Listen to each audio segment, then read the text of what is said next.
We're on a tight schedule, so we have like every minute is noted here, and we're going to follow that. So I even have like red cardboard signs saying, "Stop talking," otherwise he will kick in. Michael is welcome. Yes, he's my sidekick. So whenever I go off script and forget something, he's going to correct me, and that's bound to happen several times this tonight. Hi, I'm Bjorn. Hi, Bjorn. Thank you. We'll do that again because my self-confidence is kind of needs a boost. So, hi, I'm Bjorn. Oh, there you go. Okay, brilliant. Love that. Okay, so we're going to do the state of AI, and anyone who was a part, doing AI in the 90s know it was like dead. It was desert. But today is totally different. And I think this sets up, going from student to professor, going from product companies to final thesis and back again. I think we're going to show that.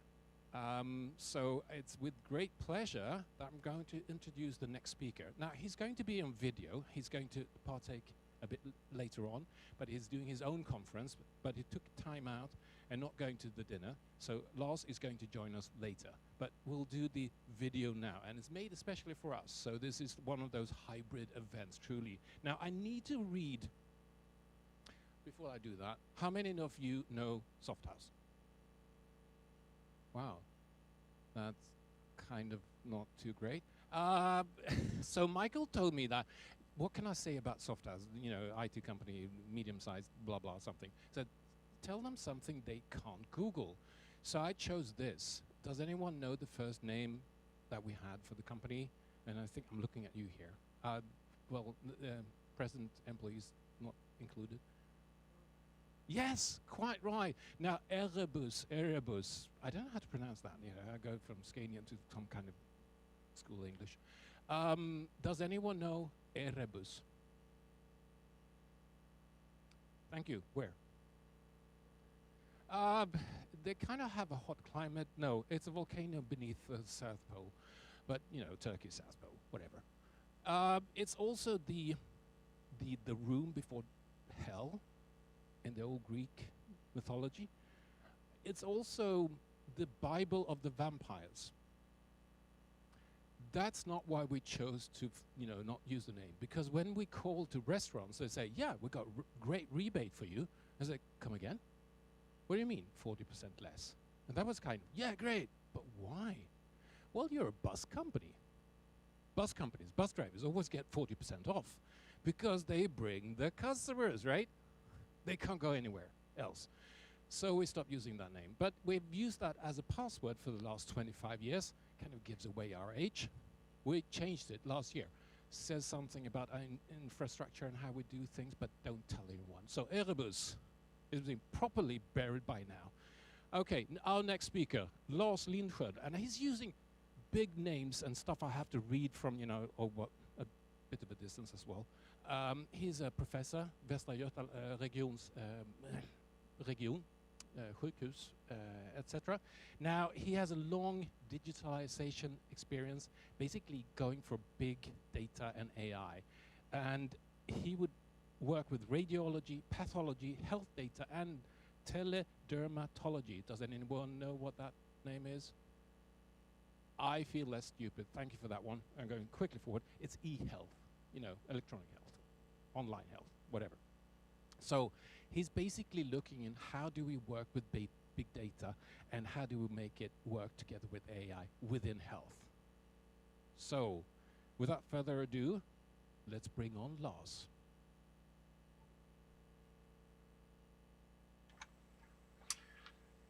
Hi, everyone in Foo Café in Malmö.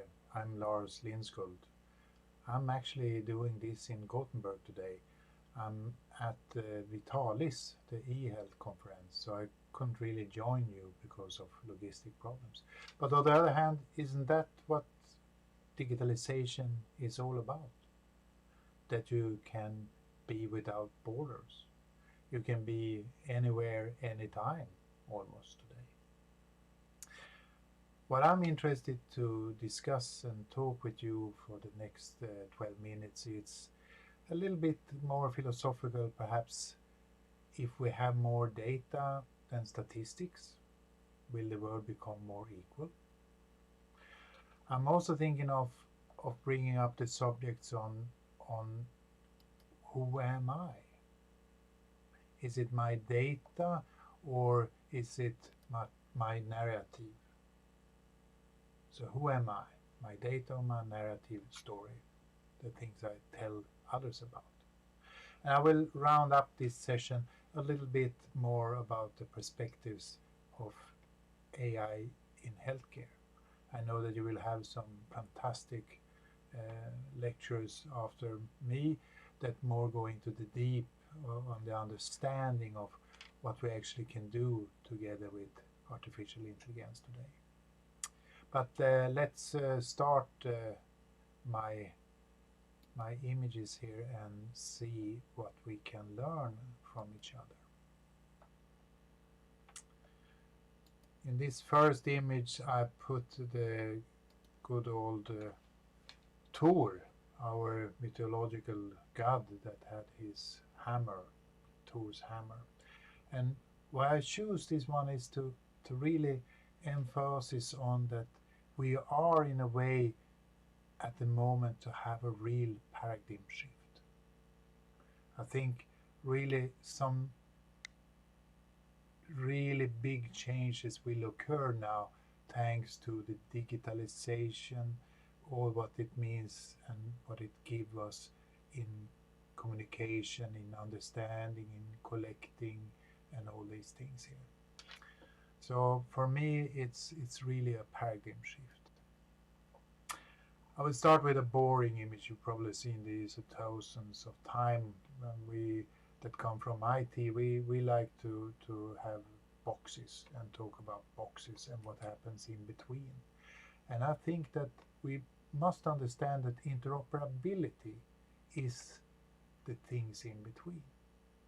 And if I take on my white coat instead, I realize that the things in between is the things that people really don't care about. So think about interoperability as the thing that is between and no one really takes care of it. I think that's an interesting approach, because as long as you are on a platform everything works, but it's when you start to share information it will be more difficult. On top of those layers, you see I put 3 blue ones, and I think those blue ones are the one that most influence us in healthcare, because here we talk about the legal interoperability. What can we be allowed to do with our data? And that's really something we have been discussing a lot in Sweden and in the whole world. And we usually call it the secondary use of data. I mean, remember to make a difference between operational data and analytic data. So we are moving now to a bigger emphasis of what value can we find from the analytical data and from the operational data that we're using to get things done, so to speak. We have also this with the organizational interoperability that is quite hard. I mean, in Sweden, for example, we have 21 regions, and we have the right to make our own decisions. We have some rules and regulations from the government of what we should provide, but report after report shows us that it differs. It differs a little bit. Therefore, we have the freedom of choice, so we can actually seek healthcare more or less wherever we would like to in the whole of Sweden. And the third blue rectangle is the political context.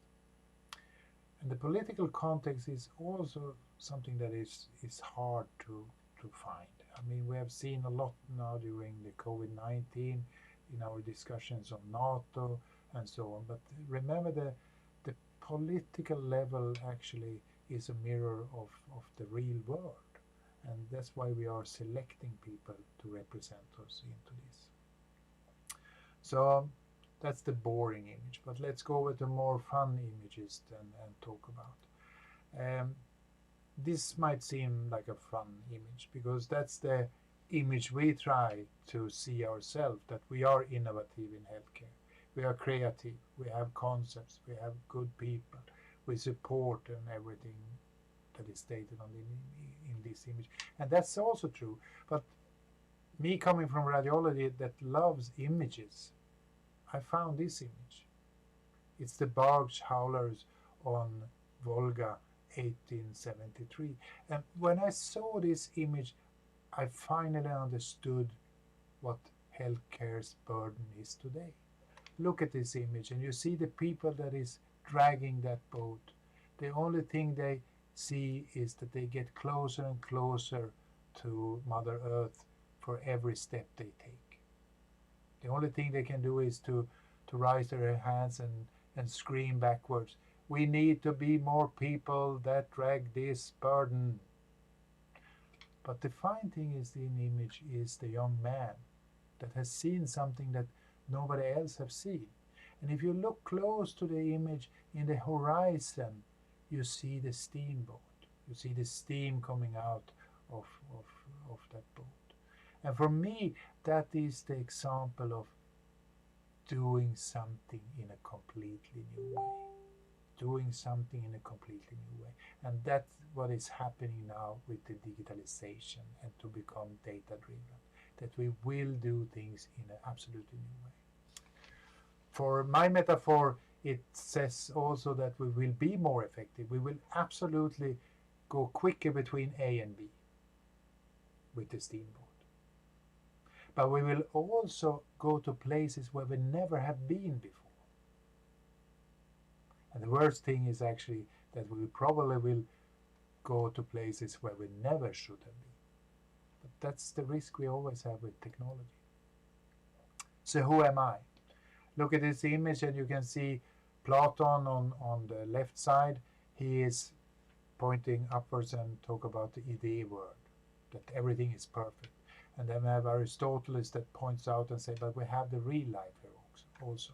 And I think this is important to understand that everything can't be data. Everything can't just be fixed in a process and so on, because we are humans. We are a part of life. So that's thing I'm really stressing, that we should consider, who am I? Is it my narrative story or is it my data? So that's a good take home also. I'm fascinating over what we can do with artificial intelligence. This is from, I don't know if you've seen the website This Person Does Not Exist, but this is a photo of a person that doesn't exist. It's generated by data and an AI algorithm. Fantastic. That's what we call the GAN network, Generative Adversarial Network. So think about possibilities and risk with this also, or what we call fake news or fake data. So what about AI? I guess most of you are well aware about AI. One of the things I can see clearly is that we get less things to have. You see that the mobile phone is actually replacing a lot of the things that we can see above this here. And that's interesting. So the mobile revolution is really coming here, and it has really changed a lot of things for the whole mankind. I mean, big countries like India and China, a lot of people have their mobile phone and thereby connected to the rest of the world. So why is this happening? Yeah, obviously because of the power of computers, storage, cloud solutions, open data, fair data, synthetic data, open source, real-time analytics. I could mention a lot more. But all these things are bringing together now and give us this opportunity to a real change. Artificial intelligence. Yeah, I think in healthcare I've started to say that the abbreviation AI stands actually for additional information in healthcare. It will take a long time before we take autonomous decision based just on our data. But we need to understand and give decision support to our doctors and nurses and others. So when everything becomes data-driven, it will be all over. We will not keep anything analog or so on. And we are a little bit behind perhaps when it comes to a lot of data-driven businesses. And we need to make those steps together. And the interesting thing for me also is to see that the steps that we are doing in one domain can actually be working in another domain. So therefore it goes so much quicker. But if I take a healthcare perspective, I can see that we will focus as healthcare on cure and care. We will see enormous things happening there. And from more of a personal agent side, we will see heal and deal. We will put much more effort to continue to keep healthy. And this is because you see the individuals are the one that actually collect more and more data. So they are the one that has the most gold or most oil, so to speak.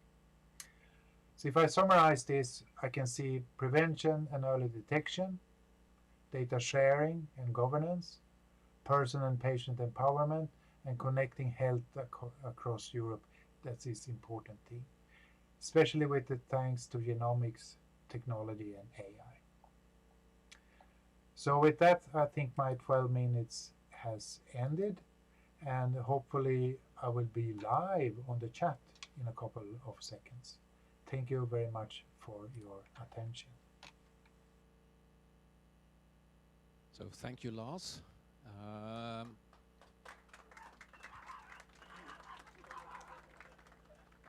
Brilliant dog. That's a smart dog, he gets it. Okay, so who was he talking about? People in the hospitals? I would argue say no. And the reason is, I broke my leg a few weeks ago, and my mobile phone told me, you're not walking too well. And it's there, it's on the data. And yes, it's on the upside because I can walk better now. So health data is here, it's in your pocket, it's in big data, it's in tech somewhere, and you better start thinking about where is it going. So he might be talking about just health in hospitals, but I think we need to talk about health in real life, in your pocket. Okay, so on to the next speaker. Now, we're going from professor, and I was going to say backwards, but that sounds really bad. Sorry about that, August, wherever you are. Oh, thank you. Now, August, you're doing your final thesis. Please come up, your final thesis here. Yeah, give him a big dog. And you are merging psychology and natural language processing in positive and personality psychology research projects. Now, anyone, when did we start looking into positive psychology? In what century? Anyone? Yes, please. 50s? Any other? Well, I think the correct answer is the 80s. Yeah, one could say 80s or also 70s. It's a little bit diffuse, but yeah, somewhere on there. It's very recent. Swedish happy, then we go for the 70s, or being truly happy with 80s kind of. Actually, it's quite. Yeah, maybe I should not go into that, but it was a little bit about before the World Wars. It was a little bit focused on positive psychology, but then the World Wars came. Okay, Hitler killed it. Yeah, Hitler killed it. Whatever. You had to deal with traumatized soldiers and stuff like that. Okay, yeah. Now, you're working on well-being measures that can be used cross-culturally. Yeah. Now, that sounds funny. What's the most odd well-being that you've found? I would say maybe that has not so much to do with cross-cultural psychology, but I know about a fun thing. Cold baths. They have been quite popular in Sweden recently, and they can actually increase your dopamine level 4 times above your baseline. Also a little bit data-driven, but it's a quite fun. So your next lunch, go for a cold bath. Yeah. Afternoon is going to be a lot more healthy. Yeah. Probably. Okay, great. Thank you. And please, you have your clicker, and give him a hand, please. Yes. So thank you for that introduction, and I hope you have already started to laugh about this fun plot here, which is words depicted. They depict the words that are associated with men and women in their Facebook language.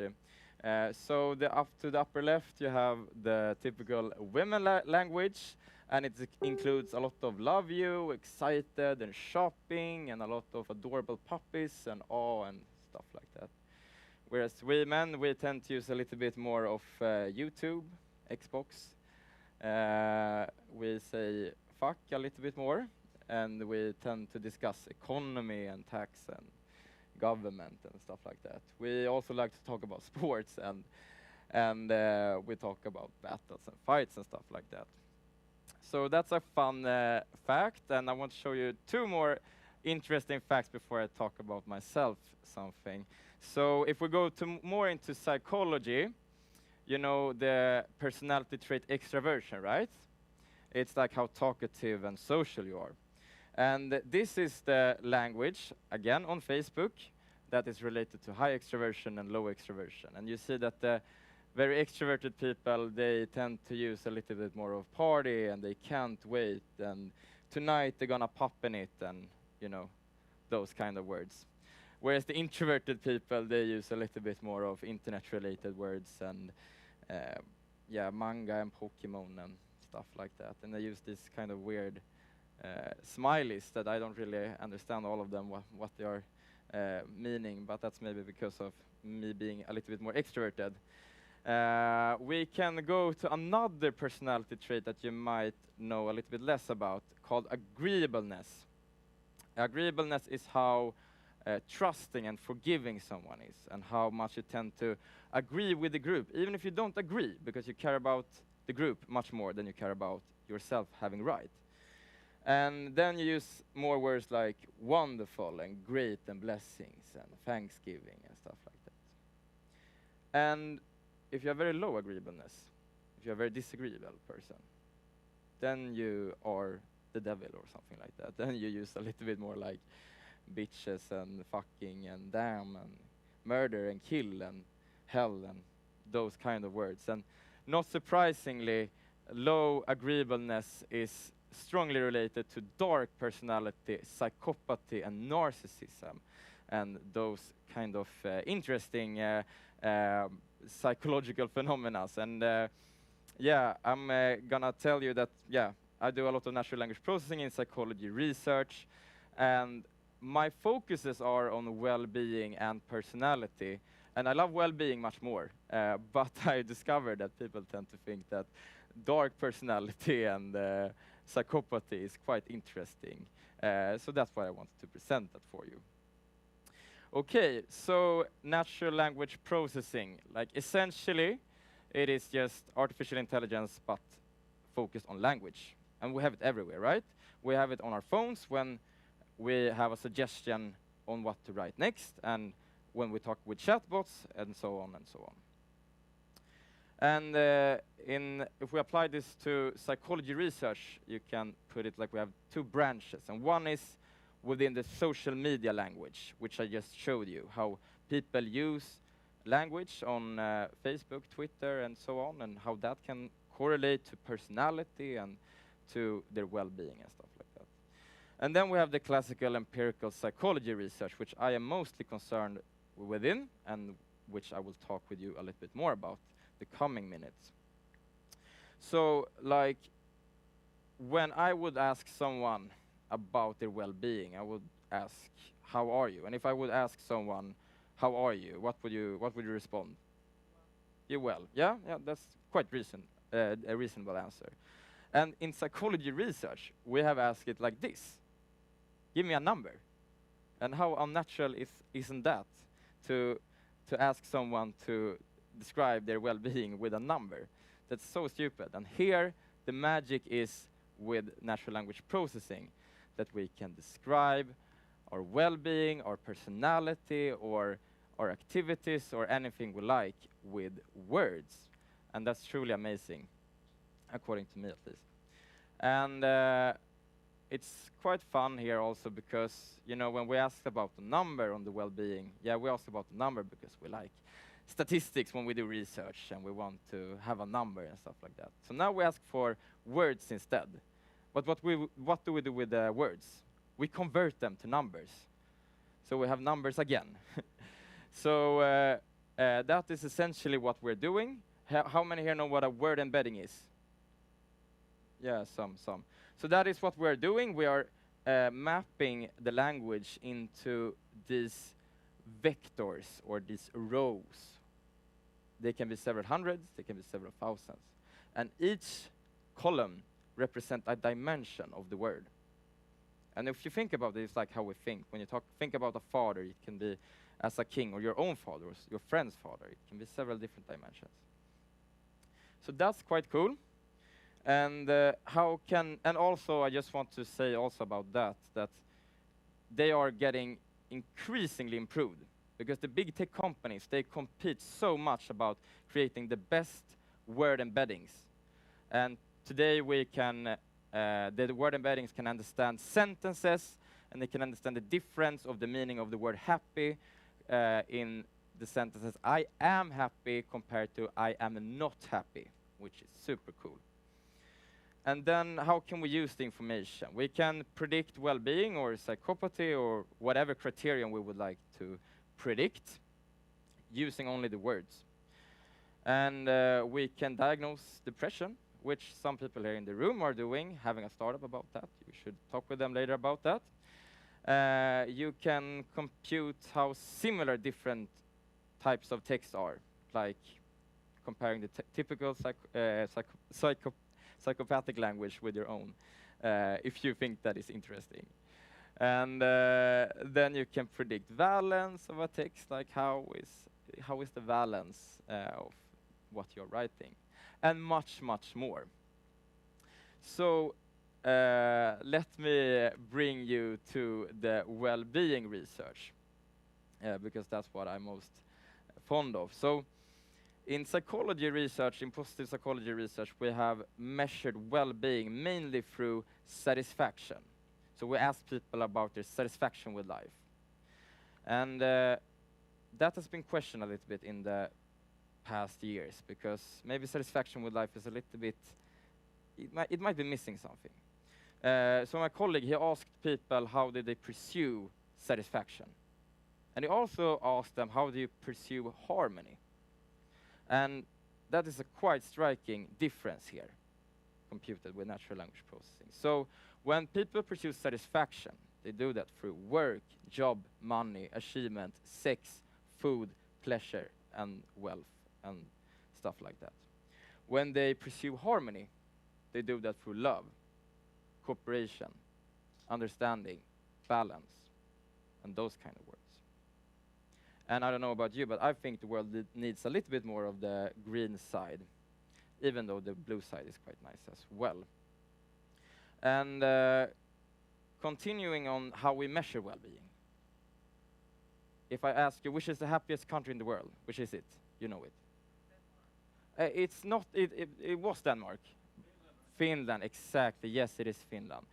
So that's something everyone knows. And what is the basis of claiming that Finland is the happiest country in the world?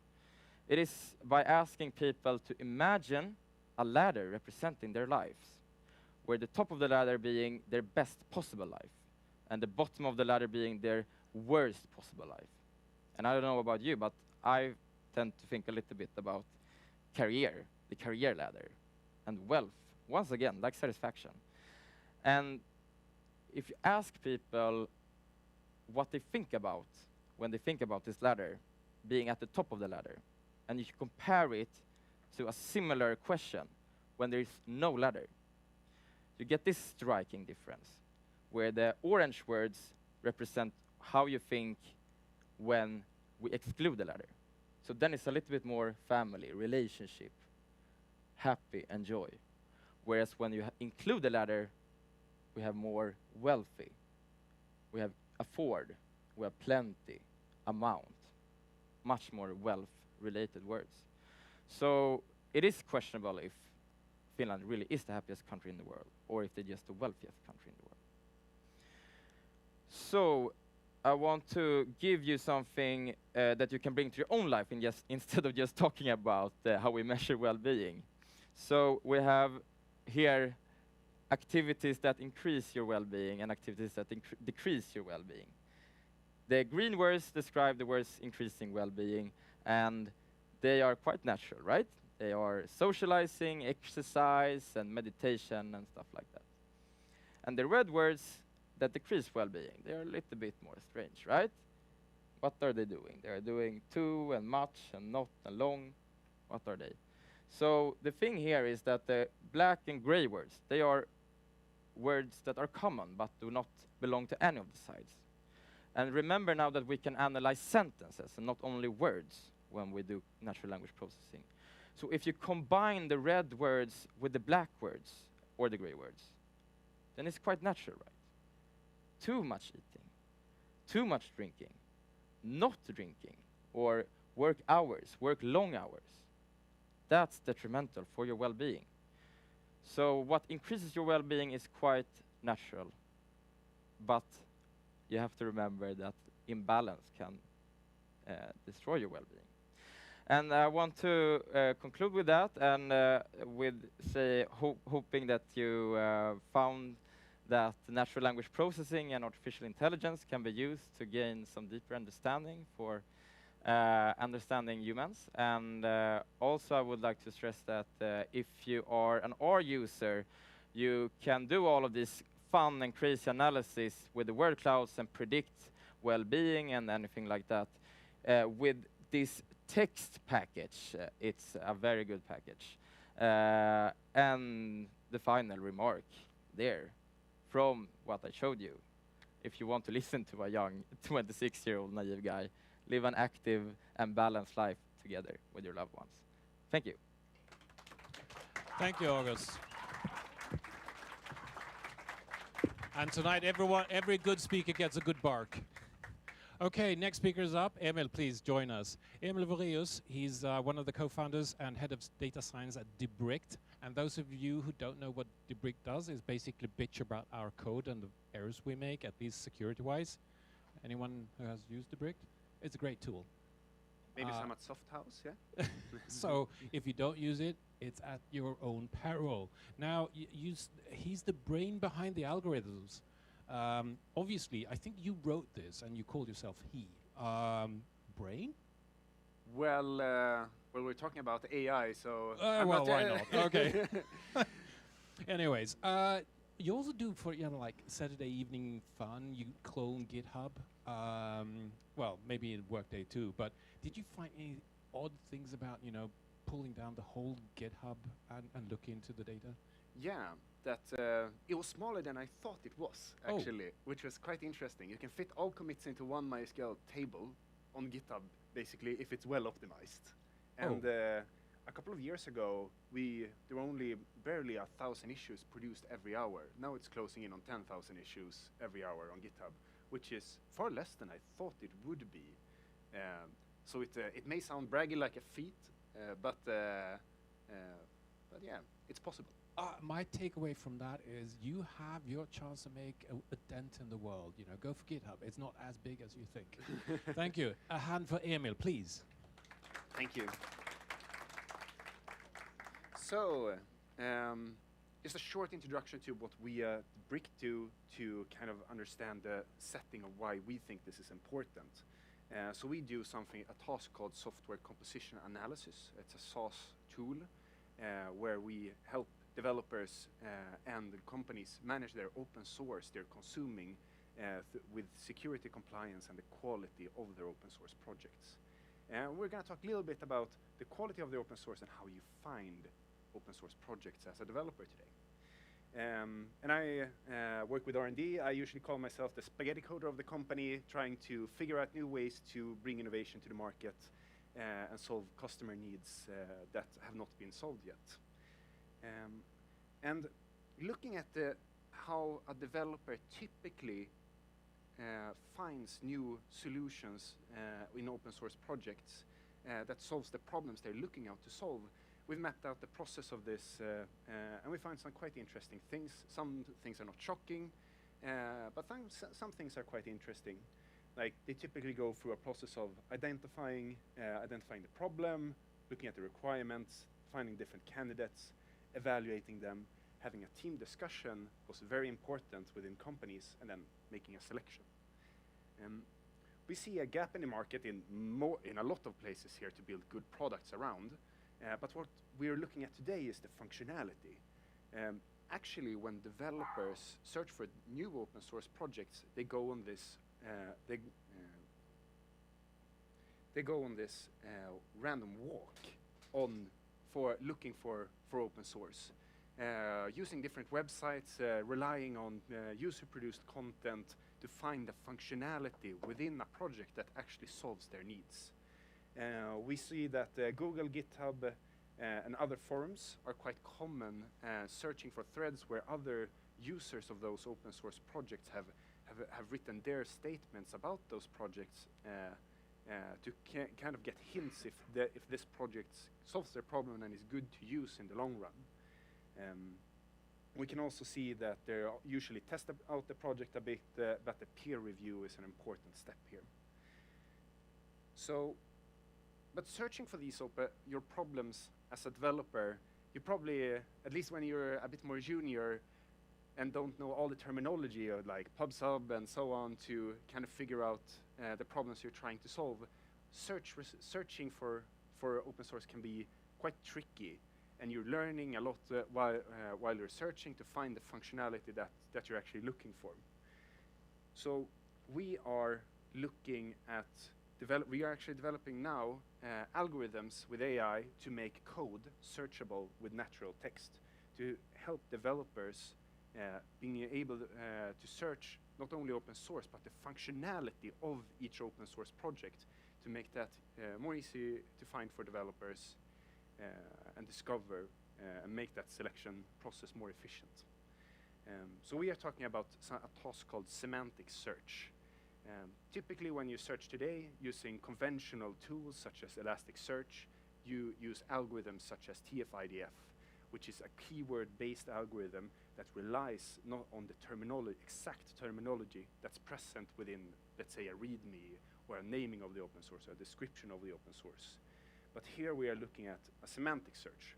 Same thing as we heard before with the embeddings, that you take these sentences and descriptions of open source and embed meaning within a vector space of that is numeric that you can compare.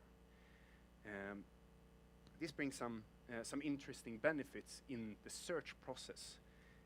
You don't need to rely on specific terminology. What is performance? What is fast? It doesn't matter anymore because those are semantically similar, and you can use both of these types of words to find good open source projects. And it also puts this in an optimization loop where you can, where we as a company can see what people actually search for, what they click on, and keep optimizing our search models to improve the semantic search algorithms. So, for instance, here we have a framework. It's called Flask. It's very popular within Python to build APIs. But they don't regard themselves as an API framework. They call themselves a micro framework to build complex web applications. But what if I'm searching for an API framework with a keyword-based search algorithm? API won't appear, and framework is a very common word that's distributed among a lot of other types of projects, and the TF-IDF algorithm would weigh framework really low. But so in semantic search, we would embed these algorithms into these embeddings and have a query, and have a query that we also embed to create this embedding. And we can do similarity search with things such as Euclidean distance or cosine similarity to find the most appropriate projects according to the terminology I'm using, even though I'm not using the correct one. But we're still only searching READMEs now. So what we really want to get into is like defining the field that we're searching for to understand the context of our search and find functionality. So if we do a cluster on these different, all Python packages, we can see that there are definitely similar terminology within web frameworks, within databases, and data science. So there are semantic meanings within the words that and how these projects describe themselves. But what is functionality, really? Is it what they write in the README? No, we want to derive functionality from the code that they have written and understand that code. And typically in an open source project, a unit of code can be viewed as a function or a method. Here we have getEventBuffer. It's a function where you have a docstring and then the piece of code that executes, that you execute to perform the task of get event buffer that is described here in the docstring. So what we have done is that we've taken this data from our GitHub clone, parsed out basically all Python functions in this case that exist in open source, and created two different neural networks where we have one for docstrings and one for code.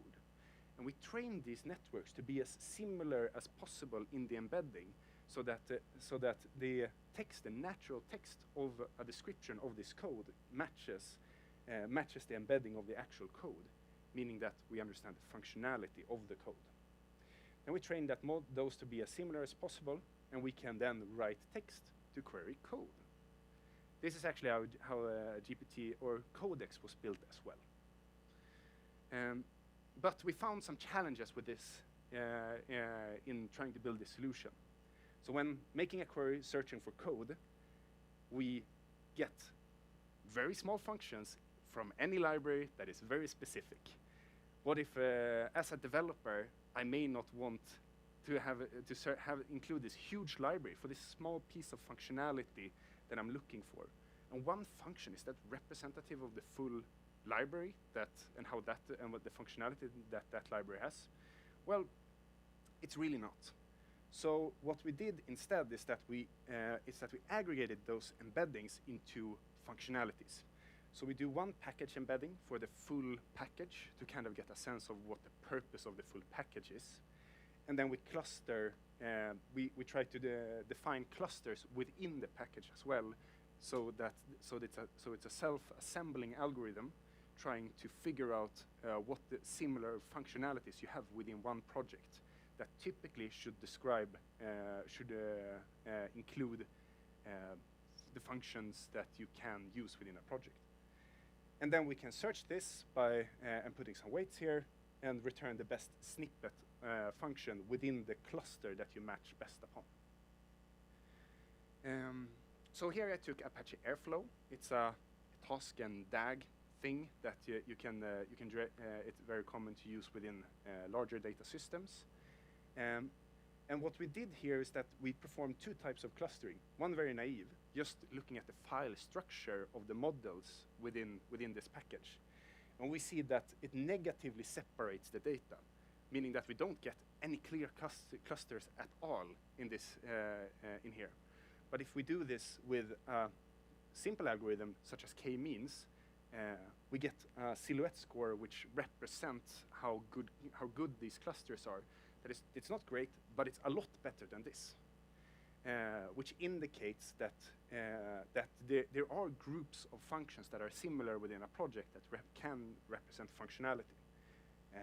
And we have gotten a lot better results with other clustering algorithms that, for instance, doesn't assume that each cluster has to be exactly the same size as all other clusters.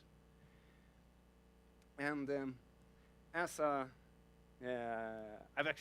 I made this slide because I wanted to be funny.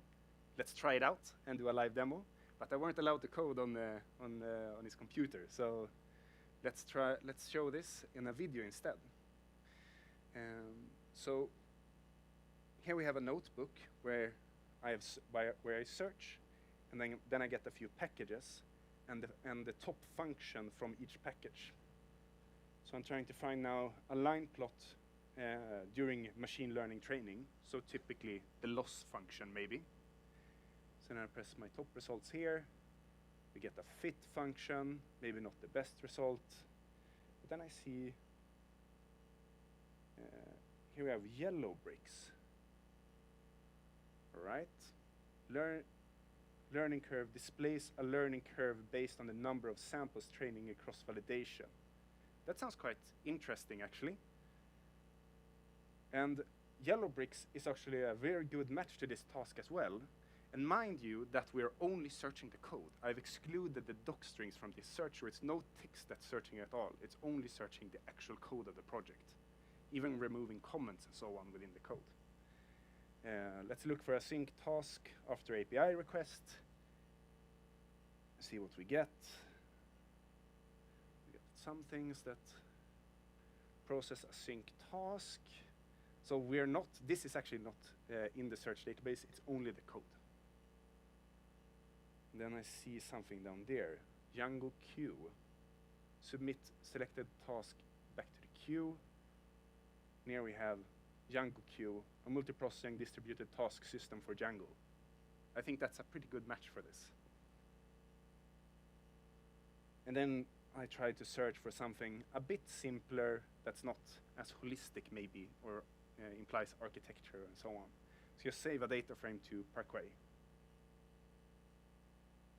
And then we get pandas and save to Parquet. And this is not part of the search database as well, it's only the code.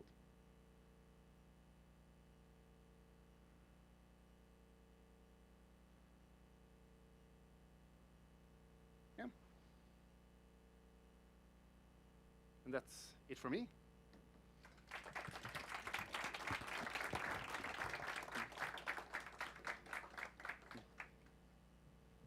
Thank you very much, Emil. And our next speaker is Junson, and she's prepared the microphone. It takes a bit longer than putting a microphone on my head. It's one of those things you have to train on. And Kerstin, she's the resident ML expert at Softhouse, and I like to explain you as, yes, she's great with math. She even competes in it. I did. You Not did. anymore. How did it go? I mean, when you competed in math? Oh, horribly. No, I mean, compared to the world, not so good. I was like second best in Sweden, but only got 3 out of 42 points when I tried to sort of do the international exam. So, I mean, other countries are so much better. Oh, 3 out of... Okay, that sounds bad, but still great. I can't imagine what I would do. Okay, you worked for several years with a company doing cancer research, basically using 3D scans and so forth. My question is, did you ever find like cancer? I mean, asking like a middle-aged guy. This is prostate cancer. You're looking at you guys here. Yeah. No, I mean, we had images that were annotated for cancer, and if there was something suspicious, we sometimes did find things that were not annotated. You could see like very circular things or spherical things in the liver, for example. I mean, if it's very spherical, that's typically not the normal organ. So sometimes we could find things that were not annotated. So you sent an email saying, talk to this guy? No. This guy, the images were like 5 years old or something. Oh, okay. We had no idea. Yeah. Okay. Yeah, I mean, when you looked at those images, what you realize is like you really don't want to get advanced cancer, because there was just cancer throughout the body for some people. So we have more beer. On a more positive note, please, Kerstin, take us away. Yeah. And I will talk a little bit about that work. Thanks. And my talk will be about trusting AI and mistakes that AI can do. And Björn introduced me quite well. So I work with fingerprint recognition currently at Precise Biometrics, and developed the applied AI at Softhouse. And previously I did cancer detection, and before that I did a PhD in mathematics at Faculty of Engineering in Lund. And today's AI can do really amazing things. And this is the last weeks, Twitter has been overflowing with images from DALL-E 2. And it's an image creation AI that, based on text, can actually create images. So it's just like just any image, but actually it matches. So like a burning Bitcoin world is the first one. We have square fruit input, and it generates that. And also quite complex things like photo of an oversized grizzly bear dressed as a knight at a Renaissance fair. So pretty impressive. So AI is obviously really, really good at some things, but it can also do pretty bad things. Do wrong, simply. This is my daughter, and my iPhone thinks she's my son. And it's quite odd, I think, because we have many photos of both of them, but still. And here's another example of women misclassified as men. There's been lots of research on what kind of errors AI does. And I mean, it of course depends a lot on the training data, and in the training data these networks had, it was typically a lot more common for men to do outdoor activities like this. And then you get a lot of bias. And bias can have lots of problems when you want to deploy and use your AI for things when it's important to keep gender equality, and diversity and things in mind. And if you use AI, you might inherit stereotypes. But AI can also just simply do really bad things by just sometimes being wrong, and in general being good, because bias is about being bad on average. But you can also be bad in certain instances. And some people who know this are the rangers in Death Valley National Park in the US. Because in 2009, they found some tracks on a road that was supposed to be abandoned. They had put some bushes and some stones there to mark this should really be abandoned. But still, the car had driven there and forced the things that was supposed to stop it. And the rangers followed the car, and they followed the tracks and found the car deep down in sand. And there was a woman there, had been in the sand for 5 days, and she had survived, but not her son, who was in the car as well. And the rangers, this was not the only time they've seen it, and they call it death by GPS. So it's people who trust their AI systems way too much. They just follow it blindly without looking. And another instance where AI actually did kill, and it was put too much trust in it, is the second image. It's the image of an Uber car who was the first autonomous car who killed a pedestrian. And in this case, there was a driver in the car as well, but the car was working perfectly fine, could drive by itself most of the time, so the driver actually lost attention. And even though it was driving on a road where we had 2 lines in each direction, and the pedestrian came from here, and then the car was here in the last line, so it should have seen it. The driver didn't note anything because she was looking down, and the pedestrian was killed.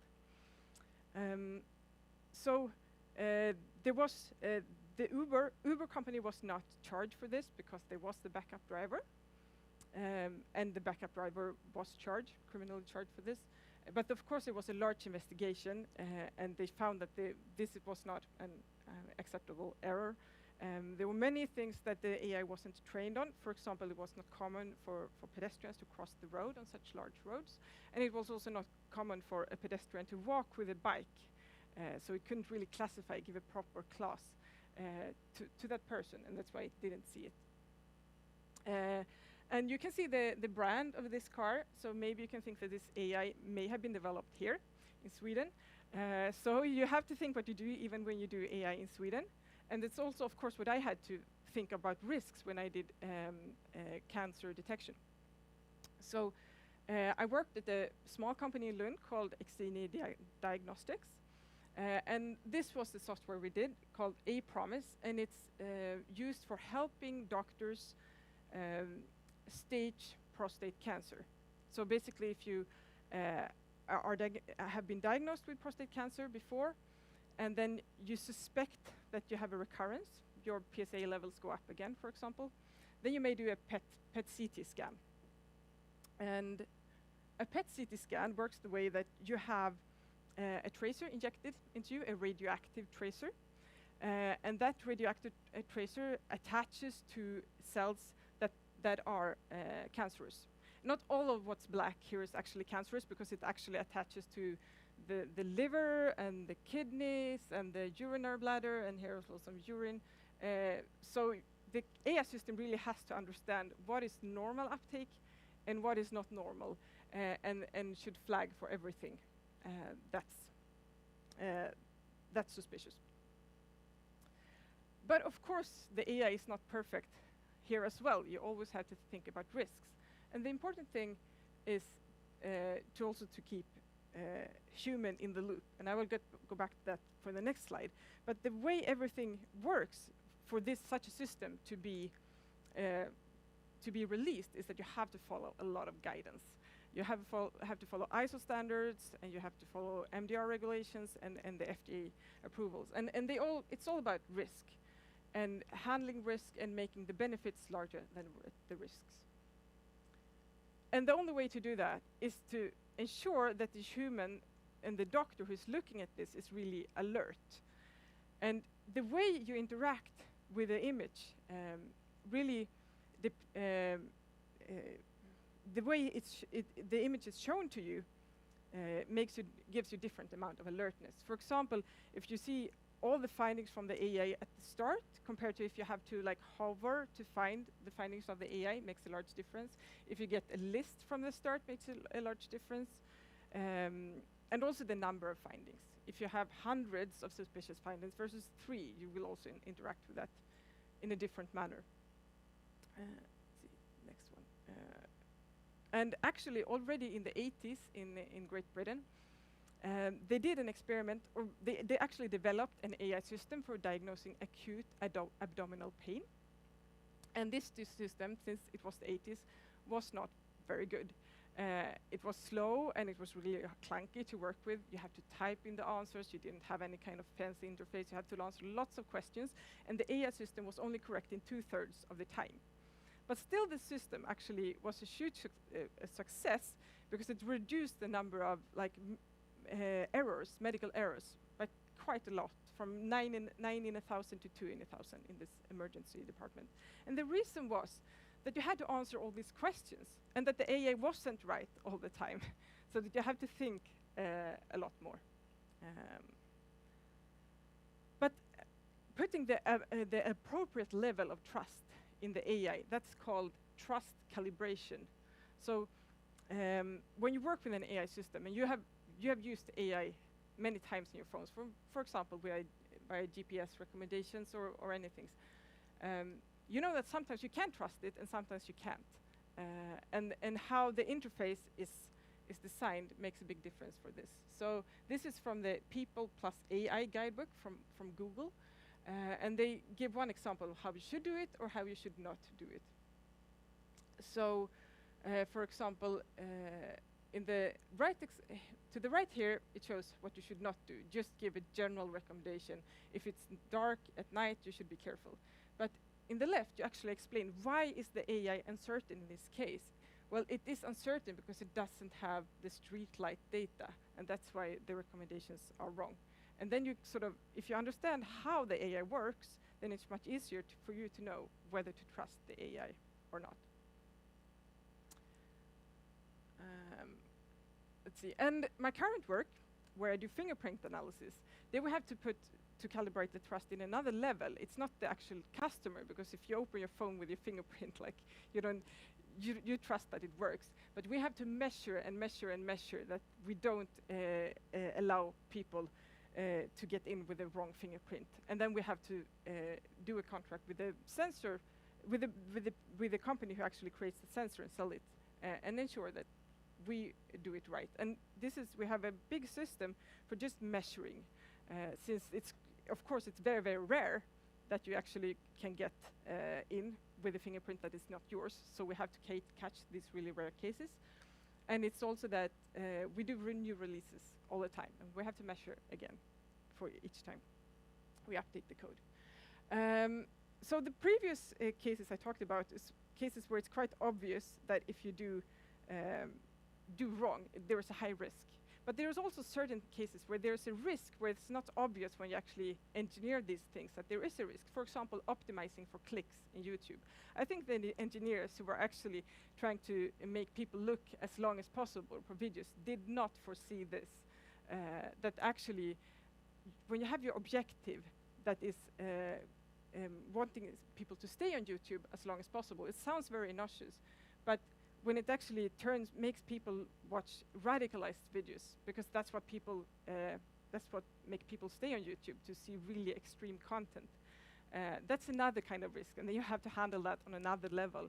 And an engineer from Google, they have created 40 rules of ML, which are quite interesting to look at. You can Google for it, of course, Google. And he says that in his opinion, I mean, cannot just think of the objective you're looking at. You have to look at the bigger picture. I mean, machine learning is in the future about how humans and machines can work together to determine how to best reach our long-term goals. So, that was it.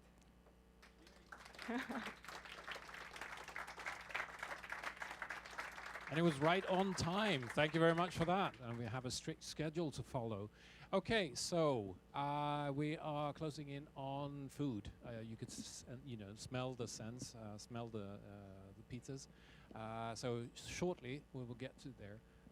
But before, so we'll eat and meet again, 20 minutes past 7.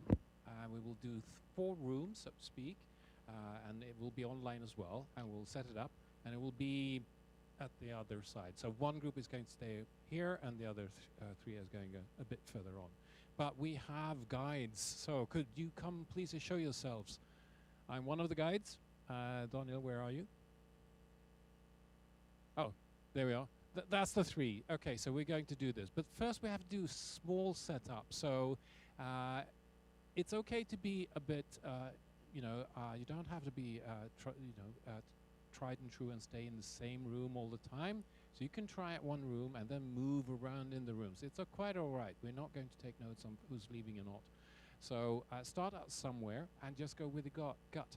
So hands up for those who would like to go with Lars, the first speaker. So hands up.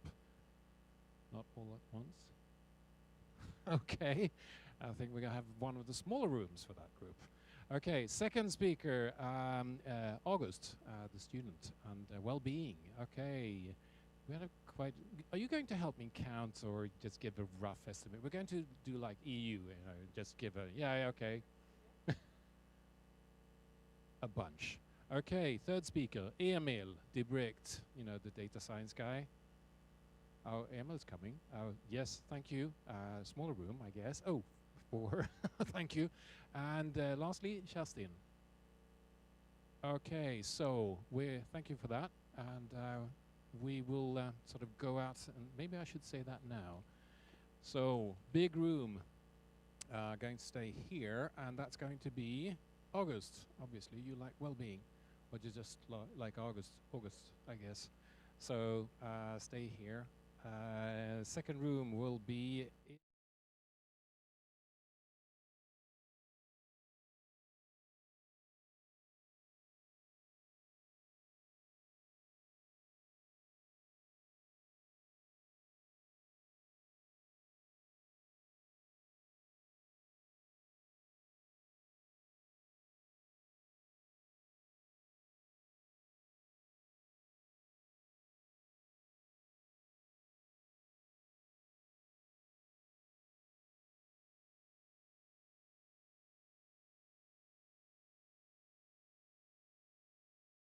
Do we have the data and show it so where they can zoom in? So the Zoom link for the people online. Okay, great. Thanks, Max. And see you in roughly half an hour.